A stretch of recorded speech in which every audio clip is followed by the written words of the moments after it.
What's up everyone? Jared and Conde, you're watching TitoFit. Fitness, but make it Tito. Subscribe to the channel if you haven't yet, if you're new here.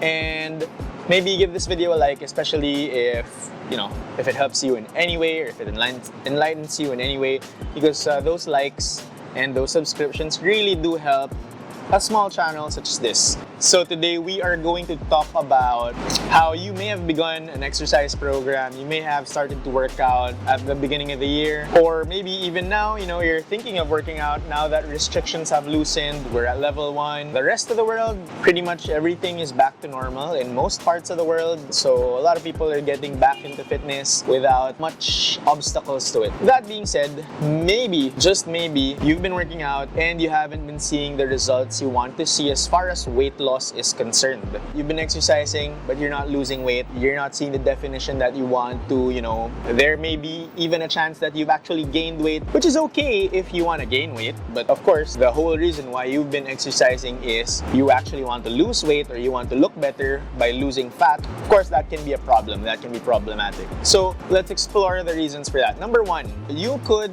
perhaps be just getting heavier because your body is building muscle. So if your body is building muscle, that being said, muscle does take a lot less space than fat. There's that picture everywhere that you've seen where it compares 1 pound of muscle versus 1 pound of fat.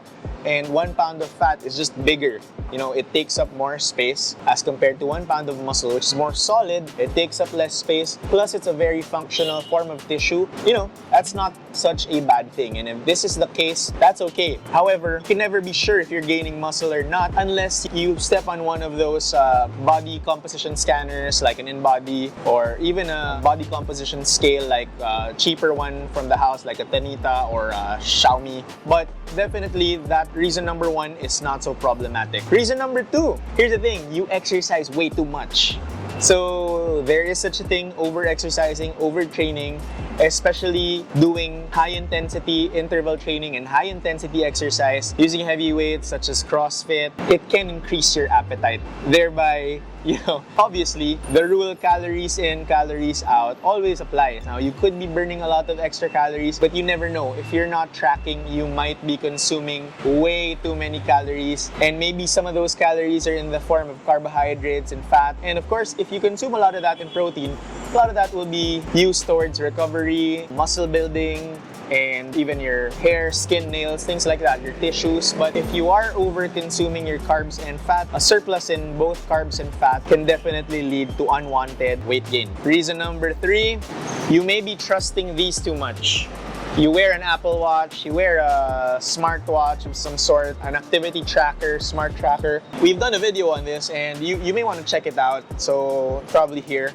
And we'll pop that out. But a lot of these activity counters or calorie trackers, smartwatches, they tend to overestimate how many calories you do actually burn when you work out. Like for example, let's say that you saw that your workout, in this workout I burned 1,000 calories compared to the days that I don't work out, which I'll probably only burn 500 calories based on my movement. And you use that as an excuse to reward yourself or binge or eat a little bit more. So that's not a very, very wise thing to do. So I wouldn't trust these. On the other hand, just keep on working out. It's just that you really do have to be mindful of how you eat.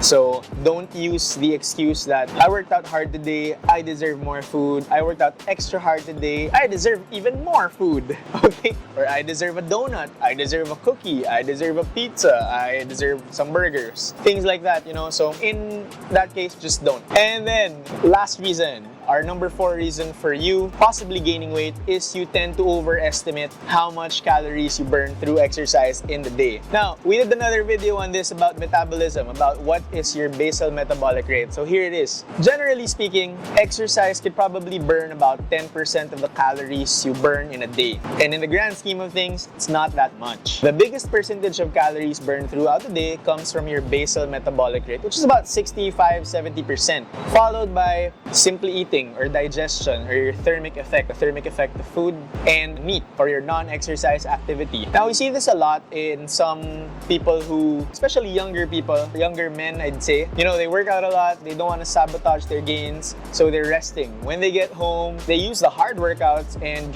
trying to recover from the workout as an excuse to sit down all day, watch Netflix, play video games, play Call of Duty. The thing is, it could be wise that, you may want to increase your non-exercise activity thermogenesis. This is walking, doing your chores throughout the day, simply just, being mobile throughout the day. It's alert level 1. Some of you guys are going back to the office, so hopefully you guys use the stairs instead of always using the elevator. You guys are walking around instead of, obviously, since we've been cooped up at home for the last 2 years, working from home probably did have not that great of an effect on our NEAT or on our non-exercise activity thermogenesis. And given that it's also one way to increase your calorie output, you may want to pay attention to that. Instead of just sitting down all day, being in front of their screen of your computer, working, getting on your Zoom calls, helping out your kids with their homework, these are all fairly sedentary activities where you're not actually going to be burning a lot of calories. A lot of the calories that you burn come from walking, taking out the trash, washing dishes, things like that. So cooking, preparing food, don't forget to do that. Personally, what I like to do is I like to take a 15 to 20 minute walk after dinner at night. It helps, aside from it increasing my NEAT, it also does help control my blood sugar, your blood sugar after a heavy meal. And I tend to eat my biggest meal at night. So there's another benefit to that. So anyway, if you are not losing weight and you are already working out, you may want to check, have you been committing any of these 4 mistakes, or maybe these 4 things are happening? So like I said, reason number 1, you gaining a lot of muscle, it's not so much of a big deal. So as soon as you lose the fat, in which muscle is a metabolically active tissue and it does help to burn some extra fat, I forgot to mention that earlier, it's really not a bad thing at all. So with that being said, if you got this far, please give this video a like.